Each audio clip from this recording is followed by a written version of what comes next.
ತುಳಸಿ,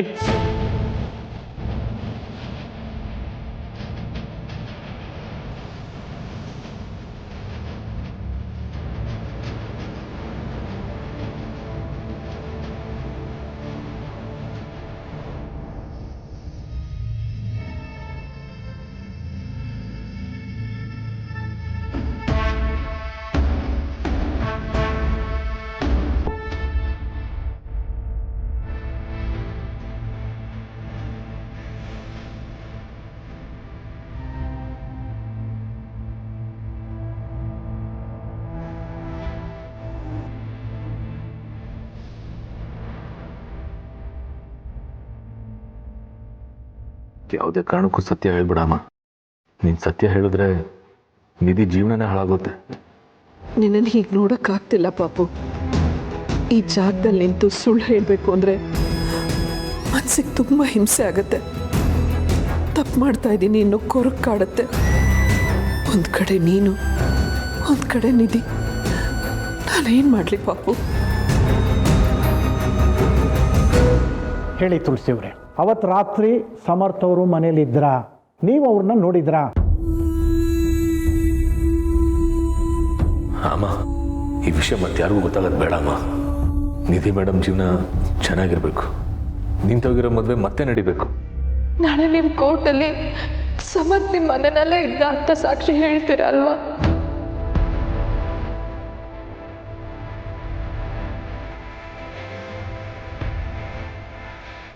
ಏನು ತುಳಸಿ ಅವರೇ? ಮನೇಲಿ ಮದುವೆ ಕಾರ್ಯ ನಡೀತಾ ಇತ್ತು. ಪಾಪು ಅವತ್ತು, ಪಾಪು ಅಂದರೆ? ನನ್ನ ಮಗನ ನಾನು ಪ್ರೀತಿಯಿಂದ ಹಾಗೆ ಕರೆಯೋದು. ಸರಿ, ಹೇಳಿ. ಅವತ್ತು ಮನೆಯಲ್ಲಿ ತುಂಬ ಕೆಲಸಗಳಿತ್ತು. ಹಾಗಾಗಿ ಪಾಪು ಅವತ್ತು ನಮ್ಮನೇಲೇ ಉಳ್ಕೊಂಡಿದ್ದ.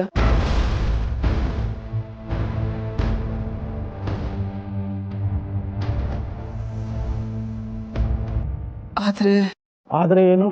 ಆದರೆ ಸುಮಾರು 12 ಗಂಟೆ ಹೊತ್ತಲ್ಲಿ ಅವನ ಮನೇಲಿದ್ದದ್ದನ್ನು ನಾನು ನೋಡಲಿಲ್ಲ.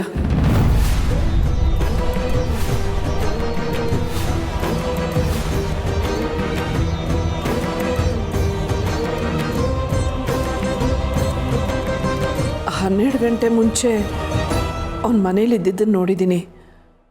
ಆಮೇಲೆ ಬೆಳಗಿನ ಜಾವ ಅವನ ಮನೇಲಿದ್ದದ್ದನ್ನು ನೋಡಿದ್ದೀನಿ. ಅದು ಬಿಟ್ಟರೆ ಮಧ್ಯರಾತ್ರಿ ಅವನು ಆಚೆ ಹೋಗಿದ್ದಾನೋ ಇಲ್ವೋ ನನಗೆ ಗೊತ್ತಿಲ್ಲ.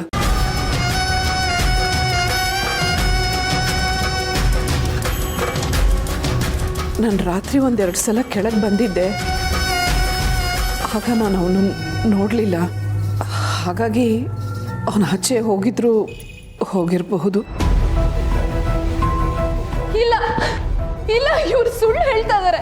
ಯುವರ್ ಆನರ್, ಇವ್ರು ಸುಳ್ಳು ಹೇಳ್ತಾ ಇದಾರೆ. ಅಮ್ಮ, ಯಾಕೆ ಹೀಗೆ ಸುಳ್ಳು ಹೇಳ್ತಾ ಇದ್ದೀರಾ? ನಿಮ್ಮ ಮಗನ ನೀವೇ ಕಾಪಾಡ್ಕೊಳಲ್ವಾ?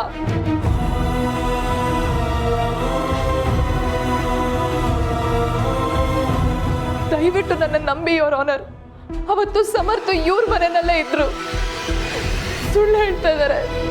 ನೋಡಿ, ಏನೇ ಹೇಳೋದಿದ್ರು ಕಟಕಟಲ್ಲಿ ಬಂದು ಹೇಳಿ, ಹೀಗೆ ಕೂಗಾಡ್ಬೇಡಿ. ಸಾರಿ ಯುವರ್ ಆನರ್. ಸರಿ ಅವರೇ, ನೀವು ಬನ್ನಿ. ಮೇಡಮ್, ನೀವು ಇನ್ನು ಹೋಗ್ಬೋದು.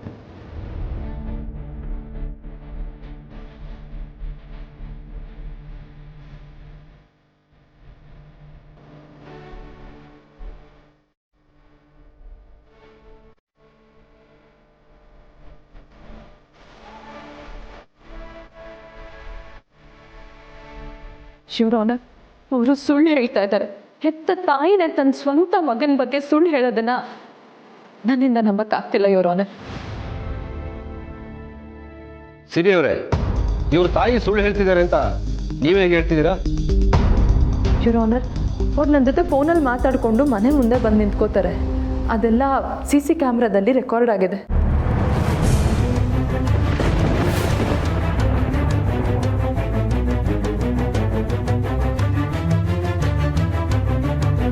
ಆಯ್ತು, ಕೊಡಿ. Yes your honour.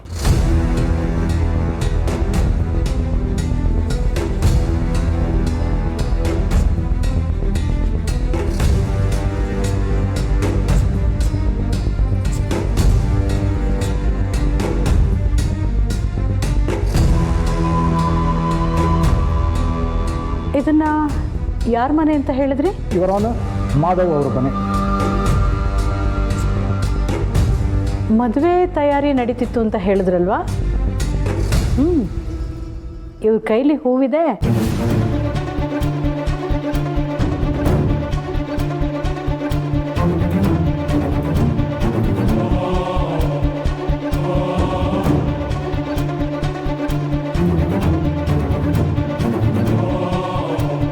ಇಷ್ಟೇ ಅಲ್ಲ ಯೋರ್ ಆನರ್, ನನ್ನ ಗಂಡ ಆಕ್ಸಿಡೆಂಟ್ ಮಾಡಿಲ್ಲ ಅನ್ನೋದಕ್ಕೆ ಇನ್ನೂ ಸಾಕಷ್ಟು ಸಾಕ್ಷಿಗಳಿವೆ. ಆದರೆ ಆ ಸಾಕ್ಷಿನೆಲ್ಲ ಕೋರ್ಟಿಗೆ ಸಬ್ಮಿಟ್ ಮಾಡೋದಕ್ಕೆ ನಮ್ಗೆ ಇನ್ನೊಂದು ಸ್ವಲ್ಪ ಟೈಮ್ ಕೊಡಬೇಕು ಅಂತ ನಿಮ್ಮನ್ನು ರಿಕ್ವೆಸ್ಟ್ ಮಾಡ್ಕೊಳ್ತೀನಿ.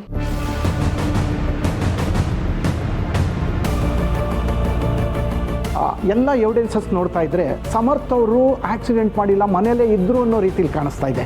ಅದನ್ನು ಪ್ರೂವ್ ಮಾಡೋದಕ್ಕೆ ನಮಗೆ ಸ್ವಲ್ಪ ಕಾಲಾವಕಾಶ ಕೊಡಬೇಕು ಸ್ವಾಮಿ. Okay, proceed. ಈ ಕೇಸ್ಗೆ ಸಂಬಂಧಪಟ್ಟ ಹಾಗೆ ಸಾಕ್ಷಿಗಳನ್ನು ಕಲೆ ಹಾಕೋಕ್ಕೆ ಮತ್ತಷ್ಟು ಕಾಲಾವಕಾಶ ಕೇಳಿರೋದ್ರಿಂದ ಡಿಫೆನ್ಸ್ಗೆ ಇನ್ನೂ 4 ದಿನಗಳ ಕಾಲಾವಕಾಶಗಳನ್ನು ಕೊಡ್ತಾ ಇದ್ದೀನಿ.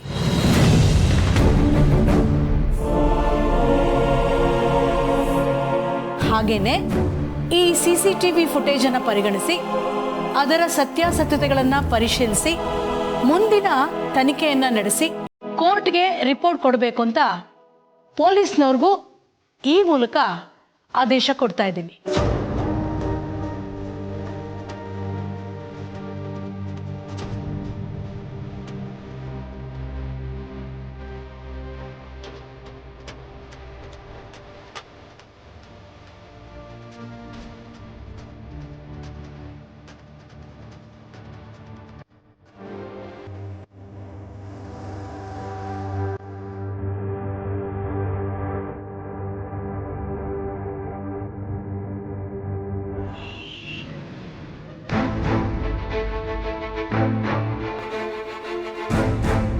ಸಮರ್ಥ್,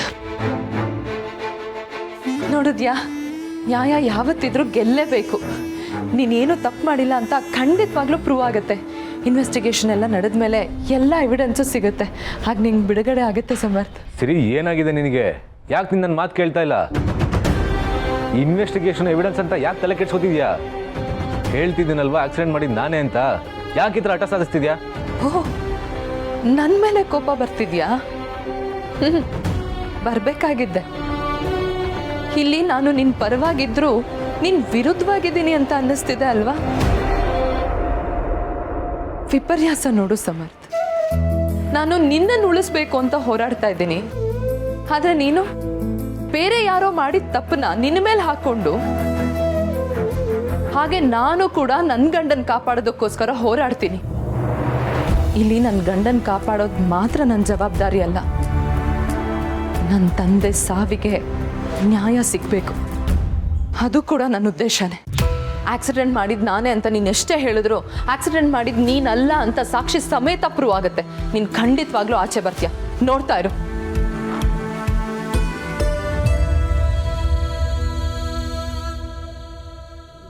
ತಾತ, ನೀವಾದ್ರೂ ಸ್ವಲ್ಪ ಸರಿ ಬುದ್ಧಿ ಹೇಳಿ.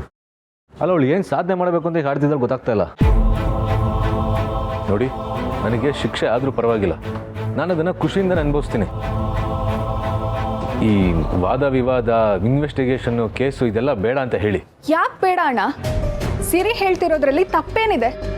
ಅಲ್ಲ, ನೀವೆಲ್ಲ ಸತ್ಯನ ಯಾಕೆ ಮುಚ್ಚಿಡ್ತಿದ್ದೀರಾ ಅಂತ. ಹಾಗೆ ನೋಡಿದ್ರೆ ಸಿರಿ ಜೊತೆ ನೀನು ನಿಂತ್ಕೋಬೇಕು. ರವೀಂದ್ರ ಅಂಕಲ್ ಸಾವಿಗೆ ನ್ಯಾಯ ಕೊಡ್ಸೋಕೆ ನೀನು ಹೋರಾಡಬೇಕು. ಅಂಥದ್ರಲ್ಲಿ ನೀನೇ ತಪ್ಪು ಮಾಡಿದ್ಯಾ ಅಂತ ಎಲ್ಲ ತಪ್ಪನ್ನು ನಿನ್ನ ಮೇಲೆ ಹಾಕ್ಕೊಂಡು ಜೈಲಿಗೆ ಹೋಗ್ತೀನಿ ಅಂತಿದ್ಯಾ. ಎಲ್ಲ ಕಡೆಯಿಂದನೂ ಸಿರಿ ನೋವು ಅನುಭವಿಸ್ಬೇಕಾ ಅಣ್ಣ? ನೋಡು ಸಂಧ್ಯಾ, ನೀನು ಈ ವಿಷಯದಲ್ಲಿ ತಲೆ ಹಾಕ್ಬಿಡ. ನಿನಗಿದೆಲ್ಲ ಅರ್ಥ ಆಗಲ್ಲ. ಅರ್ಥ ಆಗಲ್ವಾ? ನಾನೇನು ಎಳೆ ಮಗು ಅಲ್ಲ ಅಣ್ಣ. ಹಾಗೆ ನೋಡಿದ್ರೆ ಇದ್ಯಾವುದು ನಿನಗೆ ಅರ್ಥ ಆಗ್ತಿಲ್ಲ. ಅಷ್ಟು ಪ್ರೀತಿ ತೋರಿಸೋ ಸಿರಿ ಮನ್ಸನ್ನೇ ಅರ್ಥ ಮಾಡ್ಕೊಳಕ್ ಆಗ್ತಿಲ್ಲ ನಿಂಗೆ. ಇನ್ನೇನು ಅರ್ಥ ಆಗುತ್ತೆ ನಿಂಗೆ? ಸಾಕು, ಮತ್ತೆ ನನ್ನ ಮೊಮ್ಮಗನ ಬಗ್ಗೆ ಏನು ಮಾತಾಡಬೇಡ. ಅವನು ಏನೇ ಮಾಡಿದ್ರು ಸರಿಯಾದ್ದೇ ಮಾಡಿರ್ತಾನೆ. ಅವನು ಸರಿಯಾದ ದಾರಿನಲ್ಲೇ ಇದ್ದಾನೆ. ತಾತ, ಮಾತಾಡಬೇಡ ಅಂತ ಹೇಳಿದ್ನಲ್ಲ. ಅದು ಏನಾಗುತ್ತೋ ಆಗಲಿ, ಆಗೋದೆಲ್ಲ ಒಳ್ಳೇದಕ್ಕೆ ಅಂತ ಅಂದ್ಕೊಳ್ಳೋಣ. ದಂಡ್ಪಿಂಡ, ನೀನು ಆರಾಮವಾಗಿರು, ಯಾವುದಕ್ಕೂ ತಲೆ ಕೆಡಿಸ್ಕೋಬೇಡ ಕಣೋ.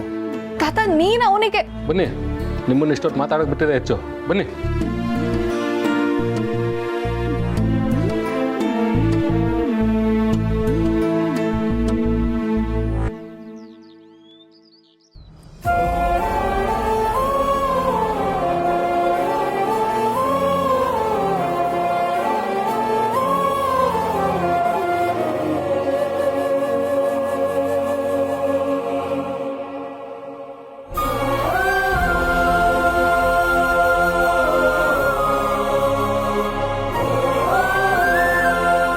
ತುಳಸಿಯವರೇ,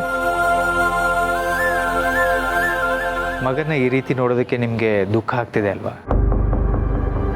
ಆದರೆ ನನಗೆ ಒಂದು ಅರ್ಥ ಆಗ್ತಿಲ್ಲ, ನೀವು ಅಲ್ಲಿ ಸುಳ್ಳು ಯಾಕೆ ಹೇಳಿದ್ರಿ? ಅಮ್ಮ, ಅವತ್ತು ಸಮರ್ಥ ಮನೆಯಲ್ಲೇ ಇದ್ದ ಅನ್ನೋದು ನಮ್ಮೆಲ್ರಿಗೂ ಗೊತ್ತು. ಆದರೆ ನೀವ್ಯಾಕೆ ಈ ಥರ ಹೇಳಿದ್ರಿ? ಅವನು ರಾತ್ರಿ ಮನೆಯಲ್ಲೇ ಮಲಗಿದ್ದ, ಅದನ್ನು ನಾನು ನೋಡಿದ್ದೀನಿ, ನೀವು ನೋಡಿದ್ದೀರಾ. ರಾತ್ರಿ ಕೆಲಸ ಮಾಡಿ ಟಯರ್ಡ್ ಆಗಿ ಅಲ್ಲೇ ಸೋಫಾ ಮೇಲೆ ಮಲಗಿದ್ದ. ಅಂಥದ್ರಲ್ಲಿ ನೀವು ಯಾಕೆ ಹೀಗೆ ಹೇಳಿದ್ರಿ? ನೀವು ಸುಳ್ಳು ಹೇಳಕ್ಕೆ ಹೇಗೆ ಸಾಧ್ಯ ಅಮ್ಮ? ತುಳಸಿಯವರೇ, ನೀವು ಏನನ್ನೂ ಮುಚ್ಚಿಡ್ತಾ ಇದ್ದೀರಾ. ಹೆತ್ತ ಮಗನ್ನ ಕಾಪಾಡ್ಕೊಳ್ಳೋದಕ್ಕೆ ಸಿಕ್ಕಿರೋ ಅವಕಾಶನ ದೂರ ತಳ್ತಾ ಇದ್ದೀರಾ. ನೀವು ಸುಳ್ಳು ಹೇಳ್ತಾ ಇದ್ದೀರಾ ಅನ್ನೋದು ನನಗೆ ಸ್ಪಷ್ಟವಾಗಿ ಗೊತ್ತಿದೆ.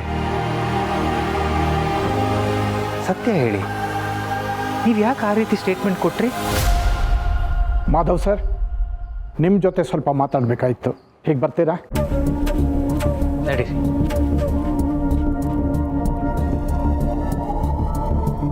ಅಮ್ಮ, ಸಮರ್ಥಕ್ಕಿಂತ ಮುಖ್ಯವಾಗಿ ಬೇರೆ ಯಾರೂ ನಿಮ್ಗಿರಕ್ಕೆ ಸಾಧ್ಯನೇ ಇಲ್ಲ. ಅಂಥದ್ರಲ್ಲಿ ಯಾರನ್ನು ಕಾಪಾಡೋಕ್ಕೆ ಅಂತ ಅದರ ಸುಳ್ಳು ಹೇಳಿದ್ರಿ? ಅಮ್ಮ, ನೀವು ಕೊಟ್ಟಿರೋ ಸ್ಟೇಟ್ಮೆಂಟಿಂದ ಸಮರ್ಥ ಸಿಕ್ಕಾಕೋಬೋದು, ಮತ್ತೆ ಜೈಲಿಗೆ ಹೋಗ್ಬೋದು, ಅವನಿಗೆ ಶಿಕ್ಷೆ ಆಗ್ಬೋದು. ಸಮರ್ಥಕ್ಕೆ ಶಿಕ್ಷೆ ಆದರೆ ನೀವು ಎಷ್ಟು ನೋವು ಅನುಭವಿಸ್ತೀರ ಅನ್ನೋದು ನಮಗೆ ಗೊತ್ತು. ಆದರೂ ಇಲ್ಲ, ಇದೆಲ್ಲ ನನಗೇನು ಗೊತ್ತಿಲ್ಲ. ನಾನು ಏನು ಹೇಳಬೇಕು ಅಂದ್ಕೊಂಡಿದ್ನೋ ಅದನ್ನೇ ಹೇಳಿದ್ದೀನಿ. ಇಷ್ಟು ಬಿಟ್ಟು ನಾನೇನು ಕೇಳಬೇಡಿ. ಏನೂ ಕೇಳಬೇಡಿ ಅಂತಂದರೆ ಹೇಳೋಕ್ಕಾಗ್ದಿರೋಂಥದ್ದೇನೋ ಇರಲೇಬೇಕಲ್ವ? ಅದೆಲ್ಲ ಗೊತ್ತಿಲ್ಲ. ಏನು ಅಂತ ನಮಗೆ ಹೇಳಲೇಬೇಕು. ಸತ್ಯ ಹೇಳಿಲ್ಲ ಅಂದರೆ ನನ್ನ ಮೇಲೆ ಆಣೆ. ಅಭಿ, ನನ್ನನ್ನು ಯಾಕೆ ಈ ರೀತಿ ಸಿಕ್ಕಾಕ್ಸ್ತಾ ಇದ್ದೀರಾ? ನಾನು ಸತ್ಯ ಹೇಳೋಕ್ಕಾಗಲ್ಲ. ನಾನೇನಾದರೂ ಆ ರೀತಿ ಸತ್ಯ ಹೇಳಿದ್ರೆ ಸಮರ್ಥೇನೋ ಜೈಲಿಂದ ಆಚೆ ಬರ್ಬೋದು. ಆದರೆ ನಮ್ಮ ಮನೆ ಮಗಳು ನಿಧಿ ಜೈಲಿಗೆ ಹೋಗ್ತಾಳೆ. ಹಾಗಾಗ್ಬೇಕಾ?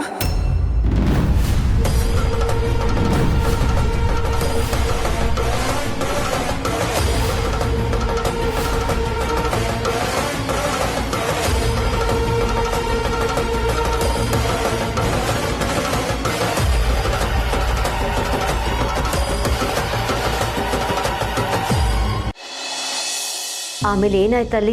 ಇದೆಲ್ಲ ನಡೆದ ಮೇಲೆ ಕೋರ್ಟಲ್ಲಿ ಸಿರಿ ಪರವಾಗಿ ಇನ್ವೆಸ್ಟಿಗೇಷನ್ ಮಾಡೋದಕ್ಕೆ ಕೋರ್ಟ್ ಹೇಳಿದೆ. ಮೇಡಮ್, ಇನ್ನು ಮುಂದೆ ಕೇಸ್ ಯಾವ ರೀತಿ ಬೇಕಾದರೂ ತಿರುಗಬಹುದು. ಪೊಲೀಸ್ನವರು ಇನ್ವೆಸ್ಟಿಗೇಷನ್ ಶುರು ಮಾಡ್ತಾರೆ. ನೋಡಿ, ನೀವು ಅದೇನು ಮಾಡ್ತಿರೋ ನನಗೆ ಗೊತ್ತಿಲ್ಲ. ಆ ಸಮರ್ಥ್ ಜೈಲ್ ಸೇರಬೇಕು. ಈ ಆಕ್ಸಿಡೆಂಟ್ ಮಾಡಿದ್ದು ಅವನೇ ಅಂತ ಪ್ರೂವ್ ಆಗಬೇಕು. ಯಾವುದೇ ಕಾರಣಕ್ಕೂ ಈ ಕೇಸು ಮುಂದುವರಿಬಾರ್ದು. ಮೇಡಮ್, ಒಂದೇ ಒಂದು ಮಾತು, ಆ ಸಮರ್ಥ್ ತಾನೇ ಆಕ್ಸಿಡೆಂಟ್ ಮಾಡಿದ್ದು ಅಂತ ಒಪ್ಕೊಂಡಿದ್ದಾರೆ ನಿಜ. ಆದರೆ ಪೊಲೀಸ್ ಇನ್ವೆಸ್ಟಿಗೇಷನ್ ಶುರುವಾದಾಗ ನಿಜವಾಗ್ಲೂ ಯಾರು ಆಕ್ಸಿಡೆಂಟ್ ಮಾಡಿದಾರೋ ಅವ್ರು ತುಂಬ ಕೇರ್ಫುಲ್ ಆಗಿರಬೇಕು. ಯಾಕೆಂದರೆ ಒಂದು ಚಿಕ್ಕ ಅನುಮಾನ ಬಂದರೂ ಇನ್ವೆಸ್ಟಿಗೇಷನ್ ಅವ್ರ ಕಡೆಗೆ ತಿರುಗುತ್ತೆ. ಪೊಲೀಸ್ನವರು ಅವ್ರ ಮೇಲೆ ಇನ್ವೆಸ್ಟಿಗೇಷನ್ ಪ್ರಾರಂಭ ಮಾಡ್ತಾರೆ. ಬೇರೆಯವರು ಆಕ್ಸಿಡೆಂಟ್ ಮಾಡೋಕೆ ಹೇಗೆ ಸಾಧ್ಯ? ಅವನೇ ಒಪ್ಕೋತಿದ್ದಾನಲ್ಲ ತಾನೇ ಮಾಡಿದ್ದು ಅಂತ. ನಿಮ್ಮ ಮನಸ್ಸಿನಲ್ಲೂ ಇಂಥ ಅನುಮಾನಗಳಿದೆಯಾ? ಇಂಥ ಅನುಮಾನಗಳನ್ನ ಇಟ್ಕೊಂಡು ನೀವು ವಾದ ಮಾಡಿದ್ರೆ ಕೇಸ್ ಗೆಲ್ಲೋಕೆ ಹೇಗೆ ಸಾಧ್ಯ? ಆಕ್ಸಿಡೆಂಟ್ ಮಾಡಿದ್ದು ಸಮರ್ಥೆ, ಬೇರೆ ಯಾರೂ ಅಲ್ಲ. ಮೇಡಮ್, ಇಂಥ ಕೇಸ್ಗಳನ್ನ ನಾನು ಎಷ್ಟು ನೋಡಿಲ್ಲ. ಅವನು ತಾನೇ ತಪ್ಪು ಮಾಡಿದ್ದು ಅಂತ ಒಪ್ಕೊಂಡಿರ್ಬೋದು. ಆದರೆ ನೀವು ಮಾತಾಡ್ತಾ ಇರೋ ರೀತಿ ನೋಡಿದರೆ ನನ್ನಿಂದ ನೀವೇನೋ ಮುಚ್ಚಿಡ್ತಾ ಇದ್ದೀರಾ. ಅದೇ ಥರ ನಿಜವಾದ ಅಪರಾಧಿನ ಉಳಿಸೋದಕ್ಕೆ ಪ್ರಯತ್ನ ಪಡ್ತಾ ಇದ್ದೀರಾ. ಏನು ಹೇಳ್ತಿದ್ದೀರಾ ನೀವು? ಮಾತಿನ ಮೇಲೆ ಹಿಡ್ತಾ ಇರಲಿ. ಸಾರಿ ಮೇಡಮ್, ನಿಮಗೆ ಹರ್ಟ್ ಆಗಿರ್ಬೋದು, ಆದರೆ ಇರೋ ವಿಷಯನ ನಾನು ನಿಮ್ಗೆ ಹೇಳಲೇಬೇಕು. ಇದು ಹಿಟ್ ಆ್ಯಂಡ್ ರನ್ ಕೇಸ್. ಪೊಲೀಸ್ನವರು ಸ್ವಇಚ್ಛೆಯಿಂದ ಕಂಪ್ಲೇಂಟ್ನ ರಿಜಿಸ್ಟರ್ ಮಾಡ್ಕೊಂಡಿದ್ದಾರೆ. ಅದಾದಮೇಲೆ ಸಿರಿ ಅವ್ರು ಬಂದು ಕಂಪ್ಲೇಂಟ್ ಕೊಟ್ಟಿರೋದು. ಪೊಲೀಸ್ನವರು ಇನ್ವೆಸ್ಟಿಗೇಷನ್ ಮಾಡಿ ಯಾರು ತಪ್ಪು ಮಾಡಿದ್ದಾರೆ ಅಂತ ಕಂಡುಹಿಡಿಬೇಕು. ಕೋರ್ಟಲ್ಲಿ ಅದನ್ನು ಸಾಬೀತು ಮಾಡಬೇಕು. ಸಮರ್ಥ್ ತಪ್ಪು ಮಾಡಿಲ್ಲ ಅಂದಮೇಲೆ ಅವರು ಬೇರೆ ಯಾರನ್ನೋ ಸೇವ್ ಮಾಡೋದಕ್ಕೆ ಹೊರಟಿದ್ದಾರೆ ಅನ್ನೋದು ಗೊತ್ತಾಗ್ತಾ ಇದೆ. ನೋಡಿ, ಇದೆಲ್ಲ ನಿಮಗೆ ಬೇಡದೇ ಇರೋ ವಿಚಾರ.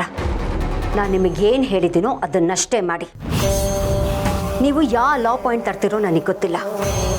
ಎಷ್ಟು ಸುಳ್ಳು ಸಾಕ್ಷಿಗಳನ್ನು ರೆಡಿ ಮಾಡ್ತಿರೋ ಅದು ನನಗೆ ಗೊತ್ತಿಲ್ಲ. ಒಟ್ಟಿನಲ್ಲಿ ಕೇಸು ಬೇಗ ಕ್ಲೋಸ್ ಆಗಬೇಕು. ಸಮರ್ಥೆ ತಪ್ಪಿತಸ್ಥ ಅಂತ ಅವನಿಗೆ ಶಿಕ್ಷೆ ಆಗಬೇಕು. ಅದಕ್ಕೆ ಎಷ್ಟು ದುಡ್ಡು ಖರ್ಚಾದರೂ ಪರವಾಗಿಲ್ಲ. ಪ್ರಯತ್ನ ಮಾಡ್ತೀನಿ ಮೇಡಮ್. ಮತ್ತೆ ನಿಮ್ಮ ಜೊತೆ ಮಾತಾಡ್ತೀನಿ. Thank you madam.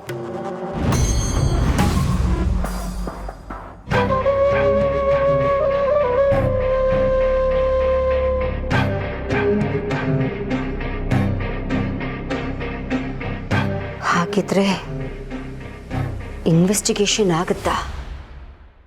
ಕೇಸ್ ಏನಾಗ್ಬೋದು? ಯಾರು ಕುತ್ತಿಗೆಗೆ ಸುತ್ಕೋಬೋದು?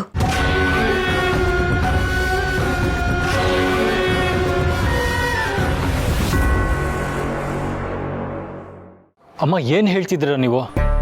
ನಿಧಿ ಜೈಲಿಗೆ ಹೋಗ್ಬೇಕಾ? ಯಾಕಮ್ಮ? ಯಾಕೆಂದ್ರೆ ಆ ಆಕ್ಸಿಡೆಂಟ್ ಮಾಡಿದ್ದು ಯಾರ ಹತ್ರನೂ ಹೇಳ್ಕೊಳಕ್ ಆಗದಿರೋದನ್ನ ನಿಮ್ಮ ಹತ್ರ ಹೇಳ್ಕೊತಿದ್ದೀನಿ. ಆಕ್ಸಿಡೆಂಟ್ ಮಾಡಿದ್ ನಾನು.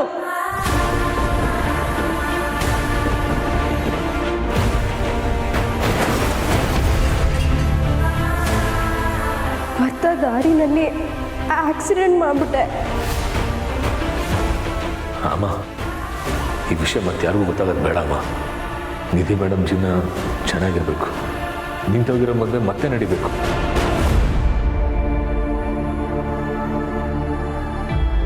ಅಂದರೆ ನಮ್ಮ ನಿಧಿನ ಸೇವ್ ಮಾಡೋಕ್ಕೆ ಸಮರ್ಥ ಅರೆಸ್ಟ್ ಆಗಿದ್ದಾನಾ? ಹೌದು. ಅವಳಿಗೆ ಯಾವ ತೊಂದರೆನೂ ಆಗಬಾರ್ದು, ಅವಳ ಮದುವೆ ಚೆನ್ನಾಗಿ ನಡಿಬೇಕು ಅನ್ನೋ ಉದ್ದೇಶಕ್ಕೆ ಅವನು ಜೈಲ್ಗೆ ಹೋಗೋ ನಿರ್ಧಾರ ಮಾಡ್ದ. ಆಕ್ಸಿಡೆಂಟ್ ಆಗಿದ್ದು ತನ್ನ ಮಾವನಿಗೆ ಅಂತ ಗೊತ್ತಿಲ್ಲದೆ ಆ ತಪ್ಪನ್ನ ತನ್ನ ಮೇಲೆ ಹಾಕೊಂಡ. ಈಗ ನಾನೇನಾದರೂ ಸತ್ಯ ಹೇಳಿಬಿಟ್ರೆ ಅವನಿಷ್ಟೆಲ್ಲ ಮಾಡಿದ್ದಕ್ಕೆ ಅರ್ಥನೇ ಇರಲ್ಲ. ಓ ಗಾಡ್, ವಿಧಿ ಆಟ ಎಷ್ಟು ಕ್ರೂರವಾಗಿರುತ್ತಾ? ತಂದೆ ಸಾವಿಗೆ ನ್ಯಾಯ ಕೊಡಿಸ್ತೀನಿ ಅಂತ ಸಿರಿ ಅವರು ಹೋರಾಟ ಮಾಡ್ತಿದ್ದಾರೆ. ಅವ್ರಿಗೆ ಹೋರಾಟದಲ್ಲಿ ಗೆದ್ರೆ ನಿಧಿ ಜೈಲಿಗೆ ಹೋಗ್ತಾಳೆ.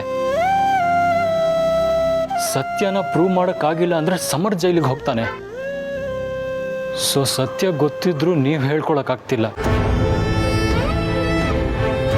ಸಿರಿ ಮುಂದೆ ಸತ್ಯ ಮುಚ್ಚಿಟ್ಟು ಅವ್ರು ಆಡೋ ಮಾತುಗಳು ಕೇಳೋಕ್ಕಾಗಲ್ಲ. ಎಂಥ ಧರ್ಮ ಸಂಕಟಮ್ಮ ಇದು. ದೇವರಾಟ ಹೀಗಿರುವಾಗ ನಾವುಗಳು ತಾನೇ ಏನು ಮಾಡೋಕ್ಕಾಗತ್ತೆ ಅವಿ? ಏನಾದರೂ ಮಾಡಲೇಬೇಕಮ್ಮ. ಏನೂ ತಪ್ಪು ಮಾಡಿಲ್ದಿರೋ ಸಮರ್ ಶಿಕ್ಷೆ ಅನುಭವಿಸ್ತಾರೆ ನನಗೆ ಸರಿ ಕಾಣಿಸ್ತಾ ಇಲ್ಲ. ಅವನ್ನ ಹೇಗಾದರೂ ಮಾಡಿ ಆಚೆ ಕರ್ಕೊಂಡು ಬರಲೇಬೇಕು. ಹಾಗಂತ ನಿಧಿ ಜೀವನ ಹಾಳು ಮಾಡೋಕ್ಕೆ ನನ್ನ ಮನಸ್ಸು ಒಪ್ತಿಲ್ಲ. ಆದರೆ ಸಿರಿ ಅವ್ರನ್ನ ಹೇಗೆ ಸಮಾಧಾನ ಮಾಡೋದು ನನಗೊಂದು ಗೊತ್ತಾಗ್ತಿಲ್ಲ. ಇಷ್ಟು ದಿನ ಇದನ್ನೆಲ್ಲ ಮನಸ್ಸಲ್ಲಿ ಇಟ್ಕೊಂಡು ಕಂಬಿ ಹಿಂದೆ ಇಟ್ಕೊಂಡು ಸಮರ್ಥ ಇದನ್ನೆಲ್ಲ ಹೇಗೆ ನಿಭಾಯಿಸ್ದ? ನಿಜವಾಗ್ಲೂ ಅವ್ನು ತುಂಬ ದೊಡ್ಡ ವ್ಯಕ್ತಿ ಆಗ್ಬಿಟ್ಟ.